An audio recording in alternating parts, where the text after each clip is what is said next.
Essa edição do Agricultura BR começa agora. Uma ótima tarde a todos. Você que nos acompanha pelas antenas parabólicas em todo o Brasil, também pela NET Claro TV nos canais 190 e 690. Você que está também acompanhando pelo portal sba1.com, o portal do agronegócio brasileiro. Daqui a pouco a nossa equipe também vai nos colocar no Facebook, você vai ter todas as informações.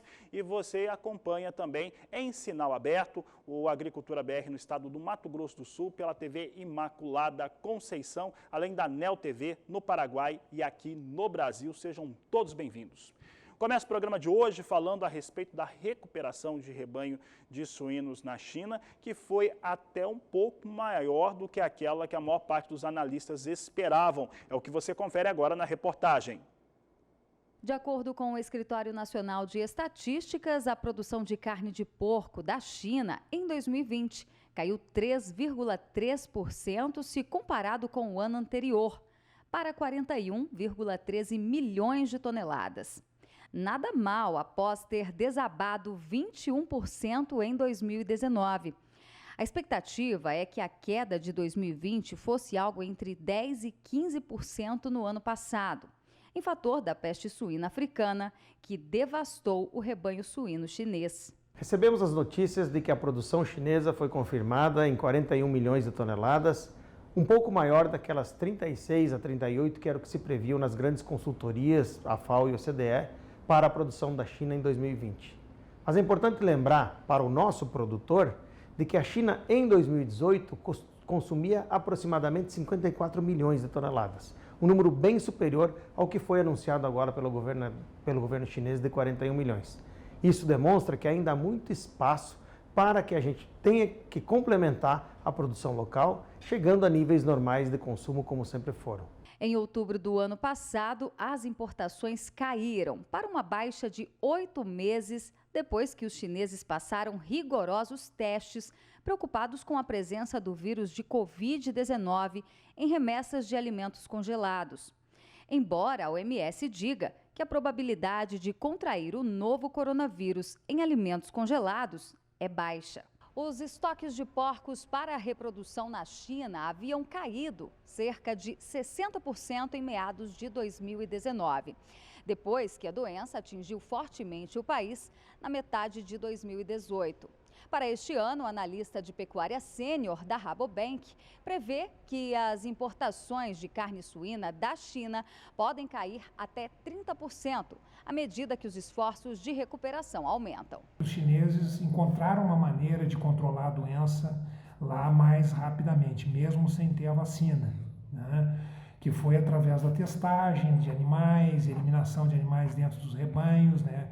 Algumas medidas para reduzir o contágio entre os animais, e eles conseguiram contornar o problema sem ter que sacrificar grande parte do rebanho. Então a recuperação do rebanho chinês ela está acontecendo mais rapidamente do que se esperava. As compras no exterior de carne suína e miudezas podem cair para 3,5 milhões de toneladas em 2021. Recuando um recorde de mais de 5 milhões de toneladas em 2020. A China ela é um grande consumidor e as perspectivas para 2021 são muito positivas. Elas continuam tendo espaço para crescimento das exportações brasileiras, especialmente quando olhamos os concorrentes. Há previsões de que nem tanto a Europa, Canadá e Estados Unidos vão subir a sua produção e exportação, e o Brasil vai ter um espaço sim para continuar produzindo e crescendo na exportação brasileira de carne suína. As importações de carne suína da China representam quase 50% do comércio global de carne. Apesar da queda nas importações, espera-se que a China continue sendo o maior importador de carne do mundo em 2021. De Brasília, Berenice Leite.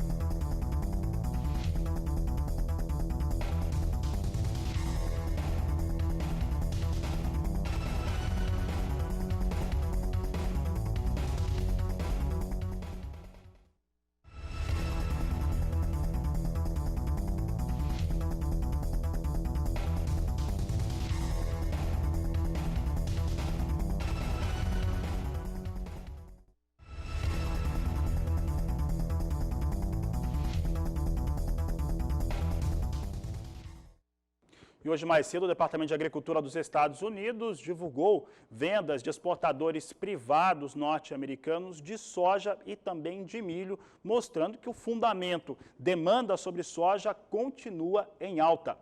E eu sei que falando de soja em Chicago, nós tivemos um retorno depois do final de semana prolongado com o dia de Martin Luther King na segunda-feira nos Estados Unidos, com queda para a soja e também nesta última terça-feira. E isso reflete diretamente a melhoria climática que há sobre a América do Sul, especialmente sobre a Argentina, onde chove. Então vamos dar uma olhada como é que vem soja em Chicago. Nós temos fundamento hoje de venda de soja norte-americana, tem a chuva que continua aqui sobre a América do Sul, mas hoje recuperação para a soja em Chicago, ainda longe dos $14 o bushel que nós tínhamos na semana passada, mas agora subindo. Posição de março com maior liquidez, $13,75 mais 6 o bushel.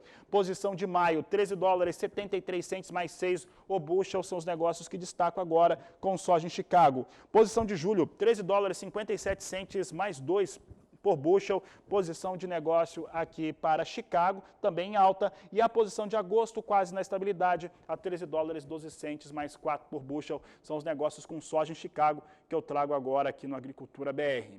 E aproveito para falar de dólar, veja como vem o dólar comercial agora aqui no Agricultura BR, valores de referência no Brasil, item importante para os produtos de exportação.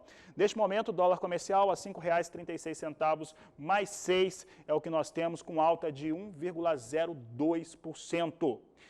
Trago agora informações sobre como que vem a soja negociada nos portos brasileiros. Veja como é que vem soja no porto. Nós temos aqui soja sendo negociada para entrega em março em Santos e Paranaguá a R$ 164,00 a saca de 60 quilos. Informações da Granos Corretora. Nós vamos para o intervalo comercial agora. Daqui a pouco, ainda hoje, você vai ter as informações do café, os números da Conab, e daqui a pouco a gente vai falar a respeito dessa questão ligada ao Sisbov e essa possível cobrança, um custo que pode aumentar para o pecuarista de até 30 centavos por animal. Você vai ter os posicionamentos a respeito deste tema daqui a pouco no Agricultura BR, que vai para o intervalo e volta já. Bom, e o Agricultura BR fala agora a respeito de pecuária, principalmente o tema que é ligado a impacto de custo de produção.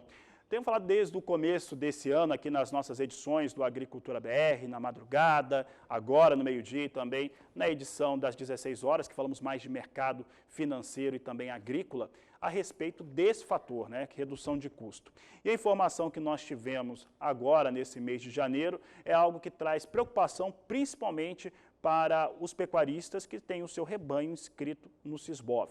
É a possibilidade, por conta do trabalho, do serviço que é feito em relação ao sistema, uma cobrança de 30 centavos por animal. E é sobre este assunto que nós vamos falar agora. Eu recebo aqui em nossos estúdios a Aline Rohr, da Dígito Certificadora, está conosco hoje, vai falar um pouco a respeito do que vem acontecendo. Nós recebemos esse documento também. Aline, obrigado pela participação aqui no Agricultura BR. Obrigado pela oportunidade. Obrigado por estar aqui no canal do Boi. E algo que traz preocupação, por isso que a gente resolveu conversar sobre isso. Conversei com vários pecuaristas durante o dia de hoje a respeito dessa possibilidade, que vai acabar recaindo sobre o produtor rural. Do que se trata para a certificadora essa cobrança desses 30 centavos? Boa tarde, seja bem-vinda. Obrigada. Então, a gente sabe que desde a Instrução Normativa número 51, que ela é de 2018, o Ministério da Agricultura vem transferindo algumas funções para dentro da CNA, né, que é a Confederação Nacional da Agricultura. E nesses 2 anos, de 2018 para cá, o que eles alegam é que assim, eles estão trabalhando de graça para o Ministério da Agricultura. E foi, então, acordado, eu não sei entre qual partes, né, porque eu só recebi o documento em janeiro, falando sobre o pagamento de 30 centavos por parte da certificadora, todo dia 5 para a CNA. Aquilo me pegou meio de surpresa também, porque como que eu vou colocar 30 centavos? Ou eu tiro do meu bolso, o que já é complicado para você trabalhar na certificadora, ou eu vou repassar isso para o produtor. E uma das coisas que eu faço, assim, que eu acho interessante, é que o produtor saiba por que ele está pagando. Eu não vou subir tabela, como certas outras certificadoras também não vão, subir tabela sem explicar para eles o porquê que eu estou subindo. Aí eu subi porque aumentou a água, a luz, isso e aquilo. Agora, 30 centavos a mais, eu não tenho como encarar e tirar do meu bolso para pagar para o produtor, por mais que eu quisesse. Então, eu fiz uma enquete com os meus produtores e eles querem saber o porquê que vai pagar os 30 centavos. Esses 30 centavos, ele vai ser pago por cabeça. No ano de 2020, nós tivemos mais de 5 milhões de cabeças inclusas. Isso dá um montante em torno de R$1.700.000, alguma coisa assim. Só nesse mês de janeiro, de 1º de janeiro até ontem, foram inclusas 193 mil cabeças, quase 194. Então, isso aí já dá um valor de R$58 mil em 20 dias. E sendo que janeiro não é o melhor ano, não é o melhor mês. Nós não temos gado pronto, na verdade, em nenhuma categoria para entrega. Entendeu? O melhor mês é maio e junho. Junho do ano passado foram inclusas 740 mil cabeças. Né? Em torno disso. Julho também. Então, assim, esse dinheiro que o produtor está pagando é correto? A gente vai ter que decidir isso daí junto com o produtor. Não é decidir de cima para baixo. É sim conversar com o produtor para ver, ele vai ajudar o pecuarista a receber mais bonificação? Porque eu não sei como está nos outros estados, mas o nosso estado paga R$2 pelo animal Europa e R$2 pelo animal. Estamos acompanhando, Aline, desculpa te interromper, seu arquivo original enviado pela CNA. É importante lembrar que logo no começo desse documento se fala a respeito de que é voluntário e ali está o trecho destacado em relação à cobrança, né, dos 30 centavos por animal, aqui trazendo um resumo, por animal inscrito no Sisbov, e que traz essa preocupação para os pecuaristas. Eu entrei em contato com a CNA está em contato comigo, inclusive, durante essa edição do programa, falei com toda a área técnica ligada ao Sisbov, lá da CNA, e eles estão tomando a decisão se vai conversar conosco aqui nessa edição ou não, provavelmente eles devem falar amanhã. Mas é esse aspecto ali que tem pego para o pecuarista, que deixou todo mundo bastante preocupado, porque o repasse desse custo, as certificadoras do país não têm como arcar com um valor como esse. Pode ser que algumas tenham, não sei, mas tipo assim, as que a gente sabe, que eu converso, as pessoas que eu converso, que eu tenho intimidade, elas não têm como repassar. E como você disse, é voluntário. Aí eu perguntei, foi uma pergunta que eu fiz para a CNA, quais seriam as sanções se eu não aderisse a esse plano? Ele falou assim, você vai ficar na mão do Ministério, na demanda do Ministério. Então, assim, eles falam que se eu pagar os 30 centavos, eu vou ser atendida mais rápido. Se eu não pagar os 30 centavos, eu vou ficar na fila do Ministério da Agricultura, entendeu? Então, assim, só que eu, como certificadora, as fazendas da Europa, todo mundo, nós somos regidos pela Instrução Normativa 51, que é vinculado ao Ministério da Agricultura, não à CNA. Então, eu não sei, o Ministério da Agricultura deveria repassar algum convênio para eles poderem trabalhar? Deveria repassar. Uma sugestão que eu tinha feito para eles lá era assim, porque eles falaram para mim o seguinte, que como acabou o sindicalismo, a contribuição sindical, então esse dinheiro tem que vir de uma outra maneira. Eu não acredito que 1 milhão vai ser só para a Sisbov, né? Mas enfim. Então ele tem que vir de alguma maneira. Eu falei, então por que a gente não conversa com os produtores para eles pagarem com desconto o imposto sindical? Tipo, Fazenda Europa paga imposto sindical mais baixo, com desconto, para que aprimore-se também a CNA, e em contrapartida a CNA também brigue pelo produtor, porque eu acho que no institucional dela está escrito isso, que ela é um instituto que tem que estar ali pelos interesses do produtor. Aí eles falaram que a minha ideia foi boa, mas que eles não iriam para um segundo momento. Aí a gente fala, né? Quem sabe a contribuição sindical daria bem menos que 1.700.000. E eu acho assim, antes ter uma contribuição sindical do que, por exemplo, eu não vou repassar isso para os meus produtores. Eu fiz a enquete e nenhum quer. Eu falei, então vocês estão dispostos a ficar na demanda do Ministério? Eu falei, estamos. Então tá, então assim, é uma posição que a gente tem. Agora, repassar essa conta para o produtor sem ter nada em troca, eu não concordo. Tá certo, Aline. Aline, então, no caso, na sua certificadora especificamente, não vai aderir. Não. Eu sei que eu entrei em contato com algumas outras certificadoras, algumas aderiram, né, estão fazendo essa adesão em relação a essa cobrança que traz essa preocupação para o pecuarista.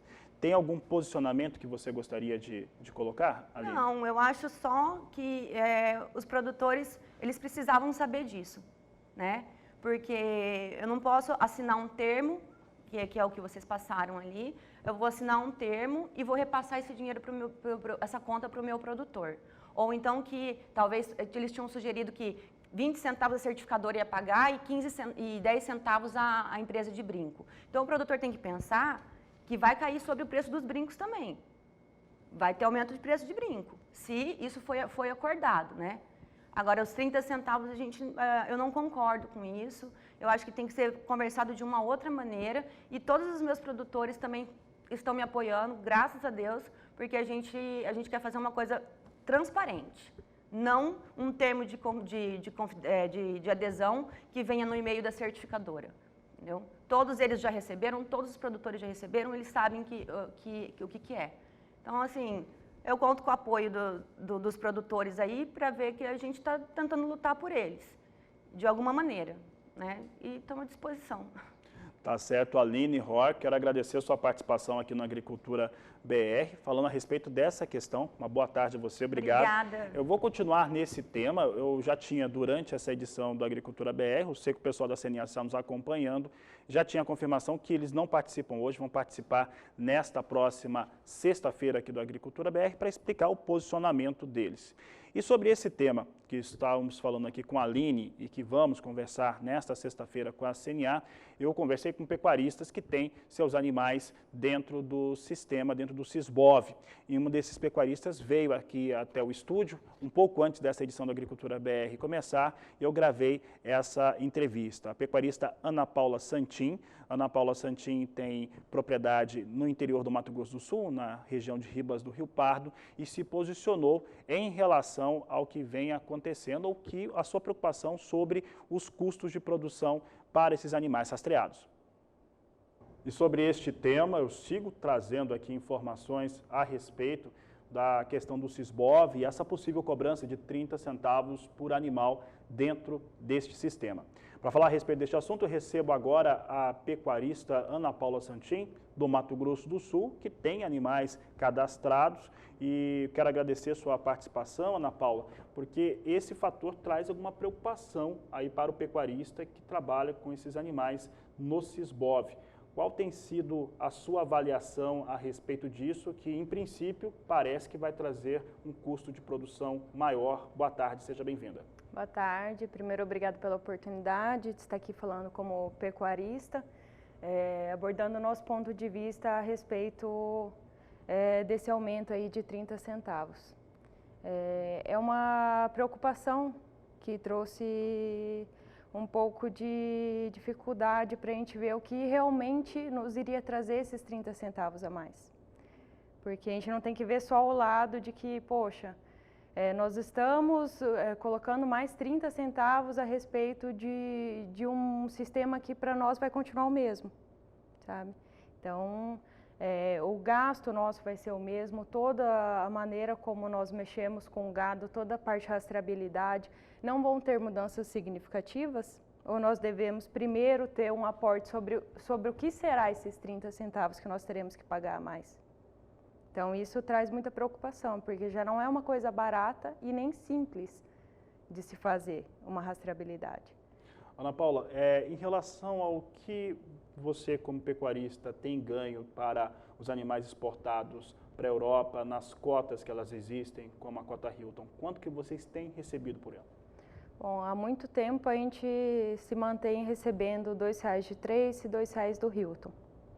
Então, assim, em meio ao que tanto nos foi dito e está sendo presente aqui nesse ano de 2021, é que as exportações cresceram absurdamente, né? Foram abertos, graças a Deus, novos mercados de exportação para pecuaristas aqui no Brasil e nós não tivemos mudança nenhuma nesse valor.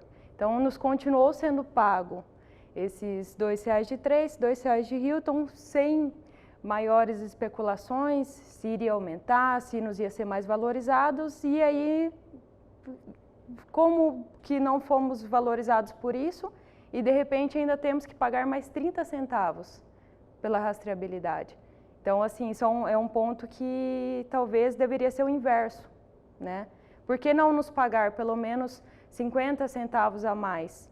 E aí sim, nos pedir esses 30 para fazer melhorias.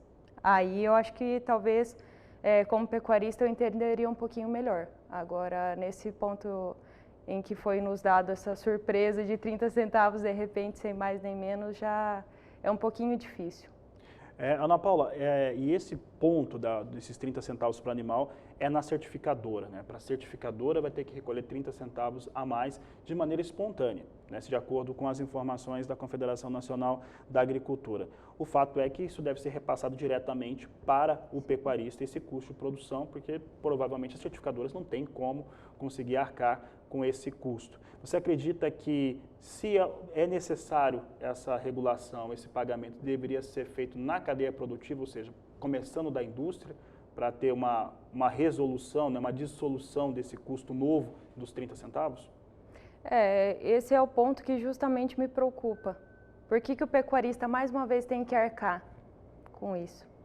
Se não nos foi dado nenhum aporte de que subiria algum preço em relação à nossa comercialização, se nós teríamos algum apoio maior do CNA ou de qualquer outra entidade envolvida com a rastreabilidade. Então, assim, eu acho que nem tudo deve ser jogado nas costas do pecuarista. Já é difícil, é complicado você rastrear, não é uma coisa fácil. E por que o pecuarista tem que arcar com esses 30 centavos? Sendo que eles sabem que quando você faz um repasse para uma empresa, essa empresa vai repassar para quem está contratando ela. E no caso, passar para quem está fazendo a rastreabilidade para mim, é a mesma coisa que eles chegarem para mim e falar, a gente teve esse aumento, a gente não tem como arcar, isso é uma coisa que de fato vai acontecer, e eles vão acabar passando para nós pecuaristas para pagar mais essa conta. Tá certo, Ana Paula. Quero agradecer a sua participação aqui no Agricultura BR, no Canal do Boi. Obrigado. Obrigada a todos.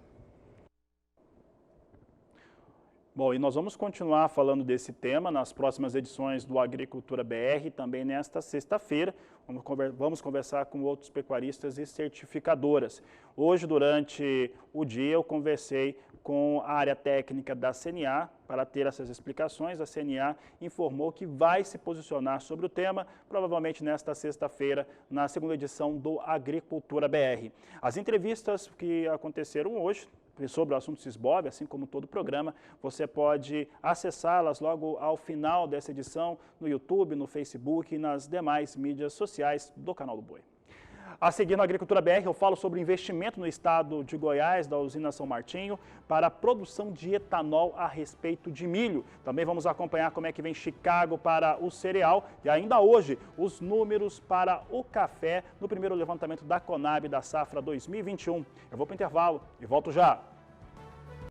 E o assunto agora é etanol com produção de milho, algo que tem crescido no Brasil. Todo ano, quando nós trazemos os relatórios da Única, mostra uma participação maior na produção de etanol de milho e vamos ter um investimento maior lá no estado de Goiás. Quem fala sobre esse assunto é Walter Pulga Júnior, que participa aqui do Agricultura BR. Pulga, boa tarde, seja bem-vindo. Boa tarde a você, boa tarde a todos. O Conselho de Administração do Grupo São Martinho, Fabiano, aprovou, vai lembrar, né? São Martinho é um dos maiores grupos que trabalham na área de sucro-alcooleiro do país, né? Aprovou ontem a construção de uma planta de processamento de milho integrada a uma usina, a usina Boa Vista, lá em Quirinópolis, em Goiás, tudo isso para produzir etanol. Bom, o projeto não é de hoje, começou a ser elaborado lá atrás, em 2019. Vai demandar investimento de 640 milhões de reais. Os recursos servem para erguer um armazém, para acomodar 250 mil toneladas e para direcionar parte da energia gerada pela usina Boa Vista, com a queima do bagaço de cano, para o processamento de milho. Então, é um trabalho aí conjunto, né? Bom, aumentar a capacidade de produção de etanol pelo milho e não pela cana mostrou-se uma opção mais competitiva, disseram os dirigentes da São Martinho para jornalistas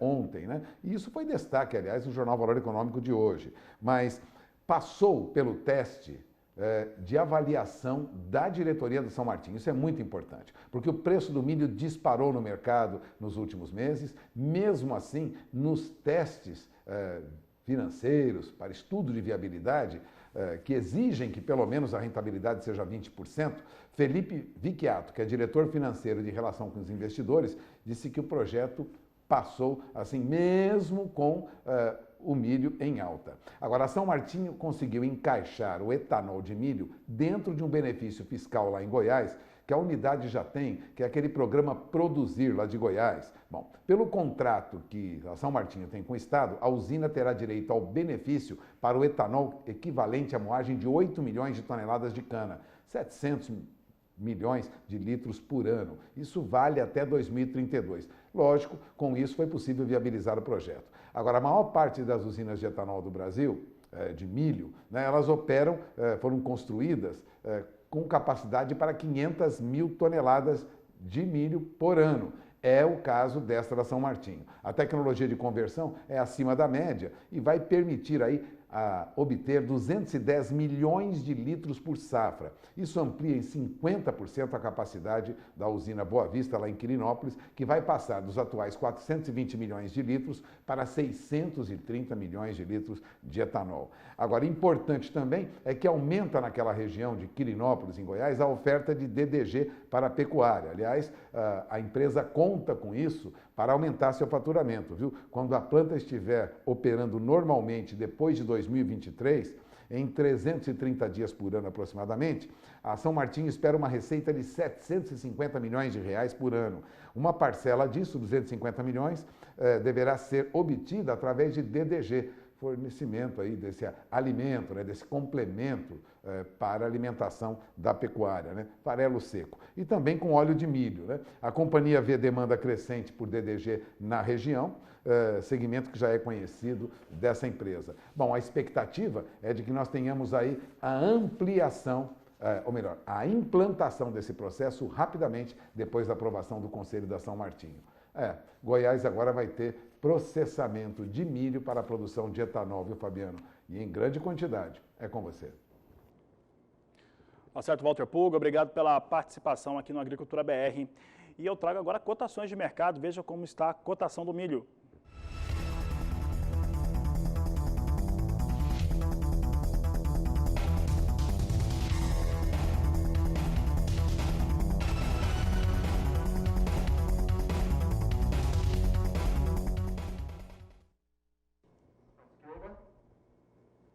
Esquerda mais.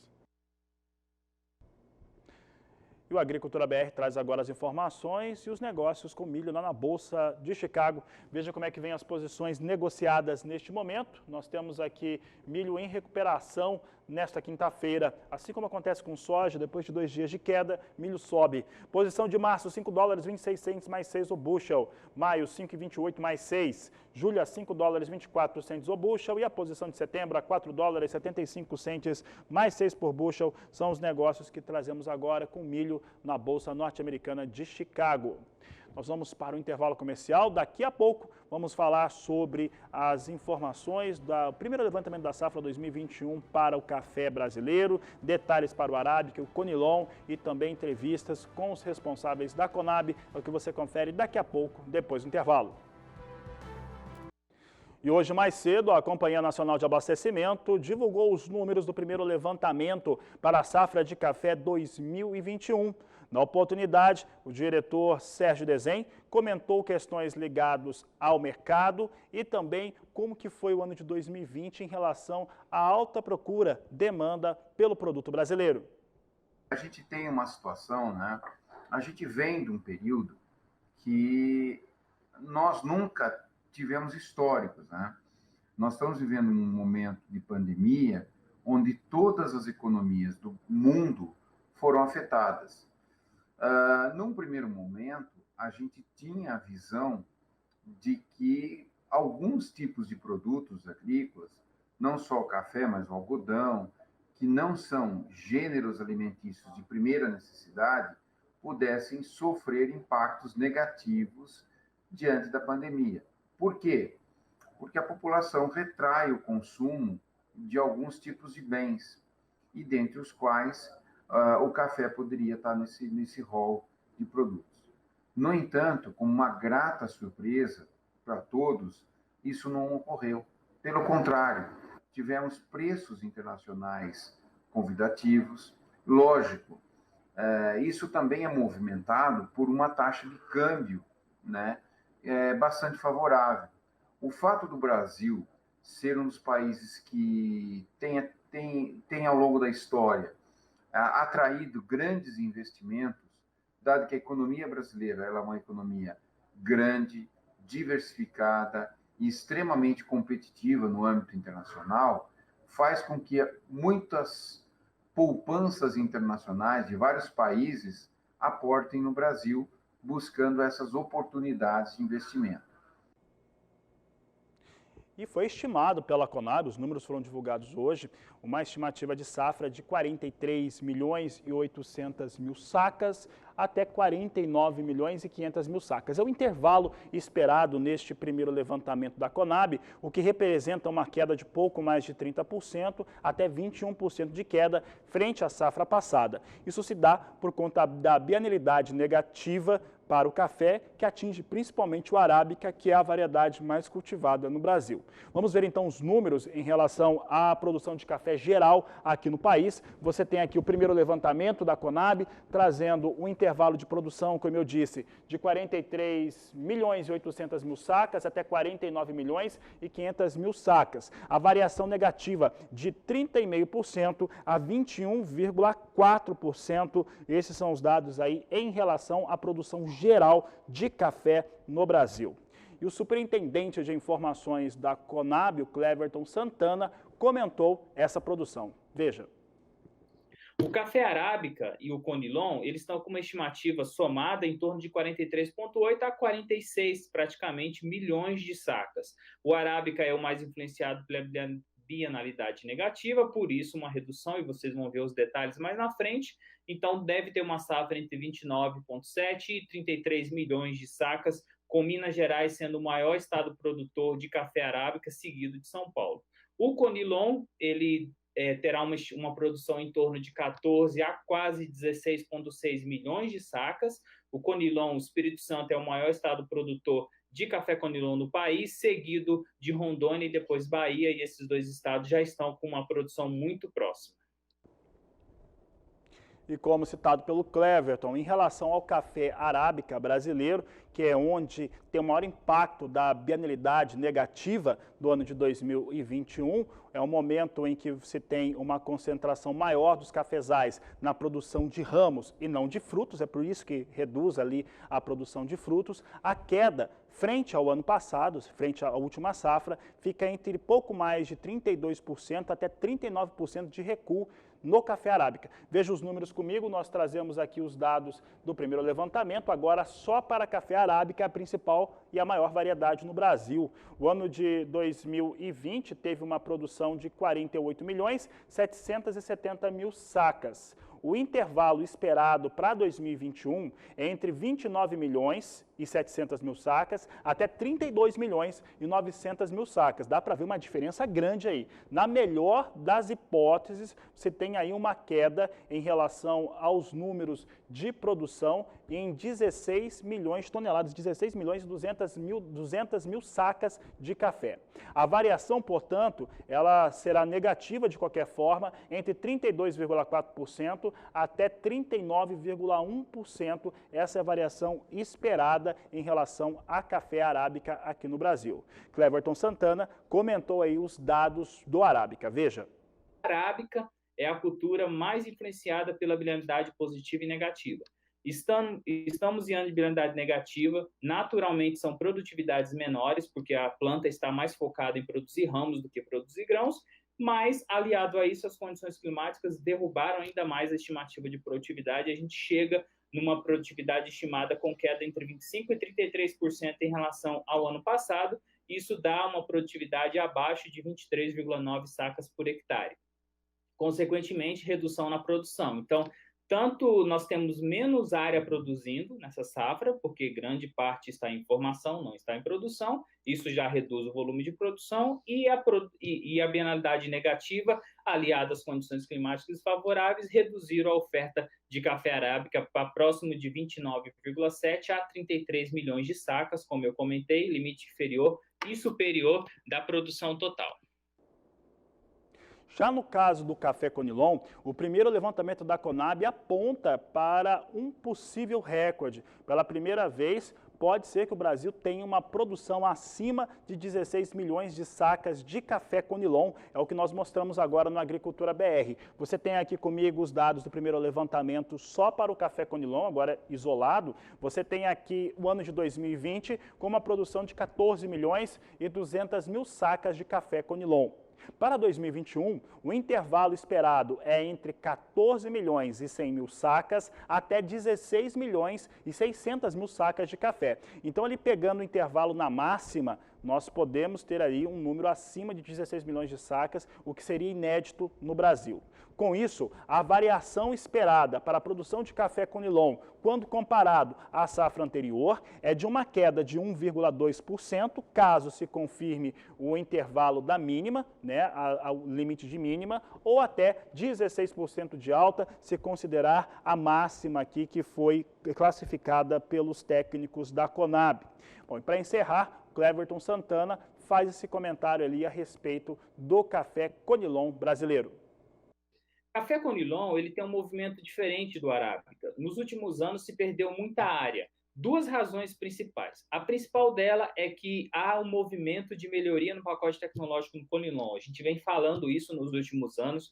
Os produtores têm retirado variedades menos produtivas, variedades em que as mudas são produzidas a partir de semente, e têm utilizado variedades clonais, em que as mudas são realizadas a partir de galhos de uma árvore grande produtora. Então, é praticamente um clone daquela árvore. Consequentemente, eles têm alcançado ao longo do tempo cada vez mais produtividades melhores. Isso aconteceu em Rondônia, mais recentemente no Mato Grosso, tem acontecido em alguns pontos de Espírito Santo e Bahia, mas lá ele já tem uma tecnologia um pouco melhor, e a gente acompanha, então, esse crescimento na produtividade de café Conilon. E, claro, a gente está trabalhando com limites ainda de produtividade e produção, mas se a gente alcançar o limite superior, a gente terá uma produtividade recorde e também uma produção recorde, ultrapassando 16 milhões de sacas, que é a primeira vez na história que o café Conilon fará isso. E há de se destacar que o ano passado, além de ser uma safra recorde em exportação, o café Conilon também bateu recorde de exportação. Então, isso tem sido favorecido por preços melhores que o produtor tem recebido e, consequentemente, ele tem investido cada vez mais nessa cultura. Aí as informações, os dados relacionados aos números divulgados para o primeiro levantamento da safra de café. Daqui a pouco as informações, os gráficos, todo o trecho do programa e os posicionamentos do Cleverton Santana e também do Sérgio Desen vão estar disponíveis nas nossas mídias sociais. Vamos dar uma olhada agora no mercado do café, começando por cotações do mercado físico.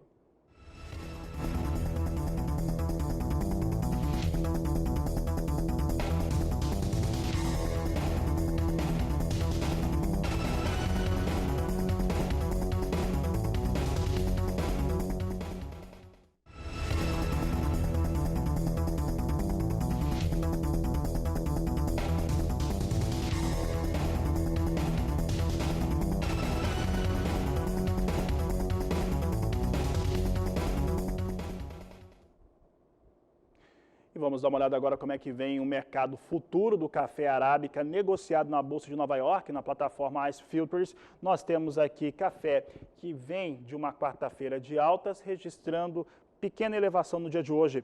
Olha, não poderia ser diferente até por conta dos números apresentados pelo arábica aqui no Brasil, nesse levantamento da Conab. Então, era esperada alta mesmo, essa alta é tímida frente ao que muita gente acreditou que poderia vir. De qualquer maneira, a posição de março vem $1,25 mais 40 libra peso. Maio, $1,27 mais 45. Julho, $1,29 mais 35 a libra peso. E a posição de setembro, a $1,31 mais 10.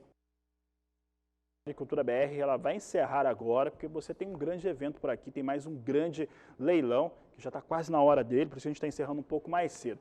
Eu lembro você que você pode rever todas as informações, os destaques da edição do dia de hoje, acessando o portal sba1.com ou o canal do Boi no YouTube. Você vai ter essas informações, principalmente em relação do Sisbov. O pessoal aqui entrou comentando, muita gente fazendo pergunta a respeito do assunto.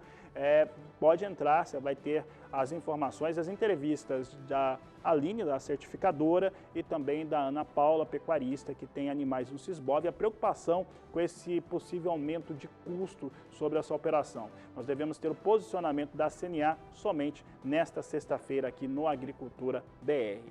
Vou ficando por aqui, desejo a todos uma excelente tarde. Devemos voltar às 16 horas no horário de Brasília, se o leilão não se prosseguir, se não, voltamos às 16 horas na terceira edição. Desejo a todos uma ótima tarde, um grande abraço, bons negócios e até mais!